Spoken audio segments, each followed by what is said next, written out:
নমস্কার, কেমন আছেন সবাই? আশা করি আপনারা সবাই খুব ভালো আছেন এবং সুস্থ রয়েছেন।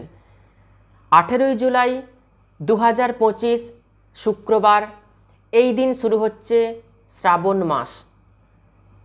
31 দিন শ্রাবণ মাস থাকবে। শ্রাবণ মাস মানেই শিবের মাস, শিবের জন্ম মাস। যারা বিশেষ কোনো ইচ্ছা পূরণ করতে চাইছেন, যাদের সব কাজে বাধা আসছে, আজকে যে 3টি রেমেডির কথা বলবো, অবশ্যই এই 3টি রেমেডি পালন করবেন। দেখবেন আপনাদের জীবনে বাধাগুলো কাটবে, ইচ্ছাগুলো পূরণ হবে। তো কী সেই রেমেডি, অবশ্যই আলোচনা করব। ভিডিওটি শেষ পর্যন্ত দেখার অনুরোধ রইল। আমি জ্যোতিষ আচার্য শ্রী দেবদূত এই ছোট্ট অনুষ্ঠানে আপনাদের প্রত্যেককে স্বাগত জানাই। শ্রাবণ মাসে আপনাদের সবথেকে প্রিয় যে খাবারটা খেতে আপনি খুব ভালোবাসেন, সেই খাবারটাকে আপনি ত্যাগ করুন। ভগবান শিবের উদ্দেশ্যে, আপনার মনস্কামনা সিদ্ধ করার উদ্দেশ্যে 31 দিন সেই খাবারটিকে ত্যাগ করুন, যেটা আপনার খুব ফেভারিট খাবার।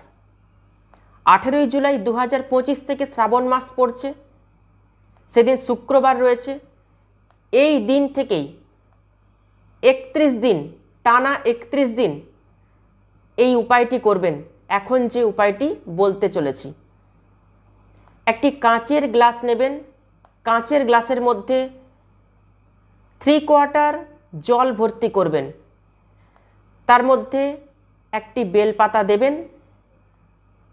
বেলপাতা দিয়ে এই কাঁচের গ্লাসটিকে আপনার বাড়ির উত্তর দিকে রেখে দেবেন। শুক্রবার দিন রাখবেন। পরের দিন অর্থাৎ শনিবার কাঁচের গ্লাসের জল এবং বেলপাতা আপনার বাড়ির বাস্তুর যেখানে মাটি রয়েছে সেই মাটিতে ফেলে দেবেন। যখন কাঁচের গ্লাসটি আপনি উত্তর দিকে রাখছেন, তখন অবশ্যই মনে মনে ওম নমঃ শিবায় এই মন্ত্রটি 21 বার পাঠ করবেন এবং আপনার মনের যা কিছু মনস্কামনা রয়েছে সেই মনস্কামনা বা ইচ্ছা অবশ্যই বলবেন। তার সঙ্গে সেই ইচ্ছাটি আপনার পূরণ হয়ে যাচ্ছে সেটা প্রেজেন্টে ভাববেন বা পূরণ হয়ে গেছে এই কথাটা ভাববেন এবং ভগবান শিবকে থ্যাংক ইউ জানাবেন, বারবার থ্যাংক ইউ জানাবেন। প্রত্যেক দিন এটা করবেন, অর্থাৎ শুক্রবার দিন এই ক্রিয়াটি করবেন। কাঁচের গ্লাসে জল ভর্তি করে একটি বেলপাতা শুক্রবার দিন, যেদিন শ্রাবণ মাস পড়ছে, উত্তর দিকে রেখে দেবেন। পরের দিন জল এবং বেলপাতা আপনার বাড়ির বাস্তুতে যেখানে মাটি রয়েছে সেখানে ফেলে দেবেন। আবার নতুন করে কাঁচের গ্লাসে জল দেবেন, তার সাথে বেলপাতা দেবেন। আবার ম্যানিফেস্ট করবেন আপনার ইচ্ছা, আপনার প্রার্থনা, এগুলো সব কিছু বলবেন। 21 বার ওম নমঃ শিবায় এই মন্ত্রটি বলবেন। আপনার যা কিছু মনস্কামনা, ইচ্ছা, সেটাকে আপনি ভিজুয়ালাইজ করবেন, পূরণ হয়ে যাচ্ছে প্রেজেন্টে অথবা পূরণ হয়ে গেছে এই কথাটা ভাববেন, ভেবে থ্যাংক ইউ জানাবেন। পুরো 31 দিন টানা করে যাবেন। যে সমস্ত মহিলাদের পিরিয়ড হয়ে যাবে তারাও কিন্তু এই কাজটা করতে পারেন, কোনো অসুবিধে হবে না। এর পরের যে রেমেডি, তা হলো 11 দিন নির্দিষ্ট একটি মন্দিরে গিয়ে শিবলিঙ্গে নারকেলের জল অর্পণ করবেন। কন্টিনিউয়াস 11 দিন করে যাবেন। মহিলারা আপনারা বুঝতেই পারবেন যে আপনাদের পিরিয়ড কবে আসবে।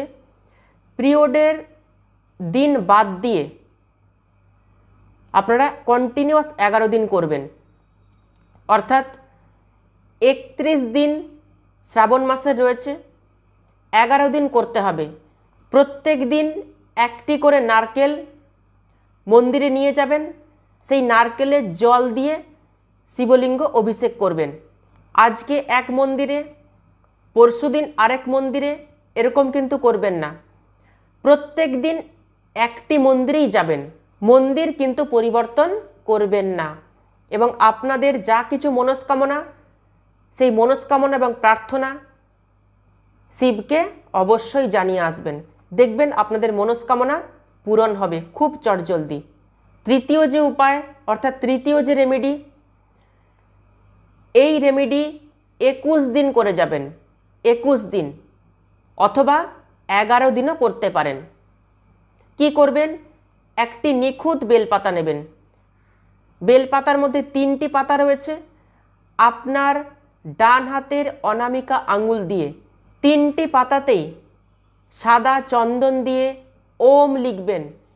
ওম লিখে শিবলিঙ্গে অর্পণ করবেন। এটি টানা 11 দিন অথবা টানা 21 দিন করে যাবেন। বেলপাতার যে দিকটা মসৃণ রয়েছে সেই দিকটা শিবলিঙ্গে দেবেন।